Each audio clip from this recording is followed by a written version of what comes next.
श्रीमद भागवत महापुराणे स्कंद पहिला अध्याय 14वा. अपशकुन पाहून महाराज युधिष्ठिरांना शंका येणे आणि अर्जुनाचे द्वारकेहून परत येणे. सूत म्हणाले, स्वजनांना भेटण्यासाठी आणि पुण्यश्लोक भगवान श्रीकृष्ण आता काय करणार आहेत हे जाणून घेण्यासाठी अर्जुन द्वारकेला गेला होता. पुष्कळ महिने लोटले तरी अर्जुन परतला नाही. त्यावेळी युधिष्ठिरांना भयंकर अपशकुन दिसू लागले. त्यांनी पाहिले की काळाची गती भयंकर होऊ लागली आहे, ज्यामुळे जो ऋतू असावयाचा पाहिजे तो असत नाही आणि त्यांच्या क्रियाही उलट्या होत आहेत. लोक क्रोधी, लोभी आणि असत्य बोलणारे झाले आहे. आपला जीवन निर्वाह चालवण्यासाठी लोक पापी वर्तन करू लागले आहेत. सर्व व्यवहार खोटेपणानेही कपट आहे. माता पिता संगे सोयरे धैर्य, बंधू पतिपत्नी यांच्यात तंटे होऊ लागले आहेत. कलियुगात आल्यामुळे लोकांना स्वभावही लोभ, दंभ, अधर्म आणि व्याप्त झालेले आहेत आणि निसर्गातही अरिष्टसूचक अपशकुन होऊ लागले आहेत. हे सर्व पाहून युधिष्ठिर धाकट्या भावास भीमसेनास म्हणाले. युधिष्ठिर म्हणाले, भीमसेना, अर्जुनाला आम्ही द्वारकेला यासाठी पाठवले होते की तेथे जाऊन त्याने पुण्यश्लोक भगवान श्रीकृष्ण काय करीत आहे याची माहिती घ्यावी आणि सगळे सोयऱ्यांना भेटून यावे. 7 महिने होऊन गेले तरी तुझा धाकटा भाऊ अजून परतला नाही. तो अर्जुन का आला नाही याचे योग्य कारण मला तरी काही समजत नाही. देवर्षी नारदांनी सांगितले होते की भगवान श्रीकृष्ण आपला अवतार समाप्त करू इच्छितात. ती वेळ तर आली नाही ना. त्याच भगवंताच्या कृपेने आम्हाला ही संपत्ती, राज्य, पत्नी, प्राण, कुल, संतान, शत्रूवर विजय आणि स्वर्गादी लोकांवर अधिकार प्राप्त झाला आहे. हे नरश्रेष्ठा, बघ ना, आकाशात उल्कापात इत्यादी, पृथ्वीवर भूकंप इत्यादी आणि शरीरात रोग इत्यादी कितीतरी भयंकर अपशकुन होऊ लागले आहेत. त्यावरून वाटते की लवकरच बुद्धिमोहाने झाकून टाकणारे संकट आपल्यावर येणार आहे. भीमसेना, माझी डावी मांडी, डावा डोळा आणि डावा हात वारंवार फडफडू लागला आहे. हृदयात धडकी भरली आहे. लवकरच काहीतरी अनिष्ट होणार आहे. बंधू, सूर्योदय होताच ही भालू सूर्याकडे तोंड करून रडू लागली आहे. बघ ना, तिच्या तोंडातून ज्वाळाही निघत आहे आणि हा कुत्रा निर्भय होऊन माझ्याकडे पाहून भुंकतो आहे. भीमसेना, गायीसारखे शुभ्र पशु माझ्या डाव्या बाजूने आणि गाढवासारखे अशुभ पशु माझ्या उजव्या बाजूने जाऊ लागले आहेत. माझे घोडे मला रडताना दिसत आहे. मृत्यूचा दूत आलेला हा पारवा घुबड आणि त्याचा शत्रू कावळा रात्री आपल्या कर्कश आवाजाने माझ्या मनात कापरे भरीत जगाला उजाड करून टाकून पाहत आहे. दिशा धूसर झाल्या आहेत. सूर्य आणि चंद्राच्या भोवती वारंवार खडी पडत आहेत. पृथ्वीवर पर्वतासह भूकंप होऊ लागले आहेत. ढग जोराने गडगडाट आहे आणि चहूकडून विजा पडू लागल्या आहे. शरीराला झुमणारा आणि धुळीने अंधार पसरवणारा झंझावात सुरू झाला आहे. ढग जणू किळसवाना रक्ताचा सडा पाडू लागले आहेत. पहा ना, सूर्य फिका दिसू लागला आहे. आकाशात ग्रहाची एकमेकांशी टक्कर होत आहे. भूतगणांच्या गर्दीमुळे पृथ्वी आणि अंतरिक्षामध्ये जणू आग लागल्यासारखी झाली आहे. नद्या, नद, तळी आणि लोकांची मने क्षुब्ध होऊ लागली आहेत. तूप घातले तरी अशी अग्नी पेटत नाही. या भयंकर काळ आहे. काय करील हे सांगता येत नाही. वासरे दूध पीत नाहीत, गायी दूध देत नाहीत. गोठ्यामध्ये गायी असून डाळीत आहेत. बैलही उदास आहेत. देवतांच्या मूर्ती रडलेल्या चेहऱ्याच्या दिसत आहेत. त्यांच्या अंगातून घाम वाहत आहे आणि त्या हलूही लागल्या आहेत. बंधू, हा देश, गाव, शहरे वगैरे बगीचे, खान आणि आश्रम निस्तेज आणि आनंदरहित झाले आहेत.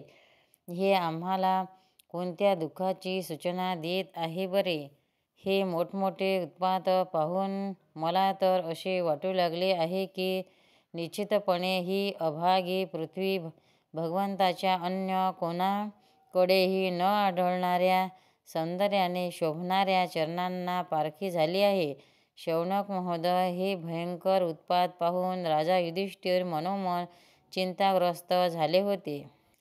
एवढ्यात द्वारकेहून अर्जुन परत आला. युधिष्ठिराने पाहिले की अर्जुन इतका हवालदिल पूर्वी कधीच झाला नव्हता. त्याने तोंड खाली घातले होते. त्याच्या कमळासारख्या नेत्रातून अश्रू वाहत होते आणि शरीरावर बिलकुल तजेला नव्हता. अशी स्थितीत अर्जुनाने युधिष्ठिराच्या चरणावर लोटांगण घातले. तेव्हा युधिष्ठिर भयभीत झाले. देवर्षी नारदाच्या बोलण्याची आठवण होऊन सर्व सुहृदयाच्या समक्ष त्यांनी अर्जुनाला विचारले. युधिष्ठिर म्हणाले, बंधू, द्वारका नगरीत आपले नातलग असलेले मधुभोज, दशाह, अह, सात्वंत, अंधक आणि विष्णू कुलातील यादव याचे कुशल आहे ना?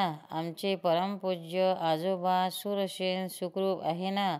वसुदेव मामा आपल्या धाकट्या बंधूसह खुशाल आहेत ना? त्यांची पत्नी देवकी आणि तिच्या 7 बहिणी आपल्या सुनांसह आनंदात आहे ना? ज्यांना मुलगा असा कंस अतिशय दुष्ट होता, तो राजा उग्रसेन धाकटा भाऊ दिवक यांच्यासह हयात आहे ना? हार्दिक, त्याचा मुलगा कृतवर्मा, अक्रूर, जयंत, गद, सारण, तसेच शत्रुजित इत्यादी यादववीर कुशल आहेत ना? यादवांचे स्वामी भगवान बलराम आनंदात आहे ना? कुशन वंशातील सर्वश्रेष्ठ महारथी प्रद्युम्न सुखरूप आहे ना? युद्धामध्ये मोठी चपळता दाखवणारे भगवान अनिरुद्ध आनंदात आहे ना? सुषेण, चारुश्वेन, जामवंती पुत्र सांब आणि आपल्या पुत्रासहित ऋषभ आदी भगवान श्रीकृष्णाचे सर्व पुत्रसुद्धा प्रसन्नचित्त आहेत ना? तसेच भगवान श्रीकृष्णाचे श्रुतदेव, उद्धव इत्यादी सेवक, सुनंद, नंद इत्यादी प्रमुख यदुवंशी जे भगवान श्रीकृष्ण आणि बलराम यांच्या शौर्यामुळे सुरक्षित आहेत, ते सर्वजण कुशल आहेत ना? आमच्यावर अत्यंत प्रेम करणारे असे ते सर्वजण कधी आमच्याविषयी विचारणा करतात का? भक्तवत्सल ब्राह्मण भक्त भगवान श्रीकृष्ण आपल्या स्वकीयासह द्वारकेतील सुधर्मासमेत आनंदात आहे ना? ते आदिपुरुष श्रीकृष्ण बलरामासह जगाचे परम मंगल कल्याणाने उन्नती व्हावी म्हणून यदुवंशरूपी क्षीरसागरात विराजमान आहेत. त्यांच्या शौर्यामुळे सुरक्षित असलेल्या द्वारकापुरीतील यदुवंशीय पृथ्वीवरील सर्वांच्या द्वारा सन्मानित झाले असून श्रीविष्णूच्या पार्षदांप्रमाणे मोठ्या आनंदाने विहार करीत आहेत. सत्यभामा इत्यादी 16,000 राण्या केवळ भगवंताच्या चरणकमलाची सेवा केल्यामुळे युद्धामध्ये इंद्र आदी देवतांचा प्रभाव करून इंद्राणीलाच उपभोग्य असणाऱ्या पारिजातक आदी वस्तूचा उपभोग घेत आहेत. यदुवंशी वीर श्रीकृष्णाच्या बाहुबलाच्या सामर्थ्यावर सुरक्षित आहे, निर्भयपणे राहतात आणि बलपूर्वक असलेल्या मोठमोठ्या देवतांनी बसविण्यास योग्य अशी सुधर्मा सभा आपल्या चरणांनी आक्रमण करीत आहे. बंधू अर्जुना, हे पण सांग की तू खुशाल आहेस ना? मला तू निस्तेज दिसतोस. तू तेथे पुष्कळ दिवस राहिल्यास यावेळी तुझ्या मान सन्मानात कमतरता तर आली नाही ना? तुझा कोणी अपमान तर केला नाही ना? अपमानास्पद अमंगल अशा शब्दांनी कोणी तुझे अंतःकरण दुखवलेले नाही ना? किंवा तुझ्याकडे आशेने आलेल्या याचकाला त्याने मागितलेली, अगर तू देण्याची प्रतिज्ञा केलेली वस्तू दिली नाहीस असे तर झाले नाही ना? तू नेहमी शरण आलेल्या रक्षक करीत आलेला आहेस. तुला शरण आलेल्या एखादा ब्राह्मण, बालक, गाय, वृद्ध, रोगी, स्त्री किंवा अन्य प्राणी अशाला तू झिडकारलेस तर नाहीस ना. तो समागमास अयोग्य स्त्रीशी समागम तर केला नाहीस ना, किंवा समागमास योग्य स्त्रीशी असभ्य रीतीने वागला नाहीस ना. येताना वाटेत तुझ्यापेक्षा लहान किंवा बरोबरीच्या असल्याने तुला पराजित न तर केले नाही ना, किंवा ज्यांना अन्न दिले पाहिजे अशा मुलांना अथवा वृद्धांना सोडून तू एकट्यानेच भोजन तर केले नाही ना. तुला शोभणारे असे निंदनीय कृत्य तू केले नसतील याची मला खात्री आहे. न जाणो परम प्रियतम अभिन्य हृदय परम सुहृदय अशा भगवान श्रीकृष्णाचा तुला कायमचा विरह झाला असेल, म्हणूनच तू असा उदास असावास. याशिवाय तुला दुःख होण्याचे दुसरे कोणतेही कारण असणार नाही. गोपाल कृष्ण भगवान की जय. अध्याय 14 समाप्त. भक्तांनो, व्हिडिओ आवडल्यास व्हिडिओला लाईक करा, शेअर करा, सबस्क्राईब करा. तसेच बाजूला असलेल्या बेलवर क्लिक करा, म्हणजे याच्यापुढील सर्व व्हिडिओ तुम्हाला सर्वात आधी मिळत जातील. जय श्री कृष्ण.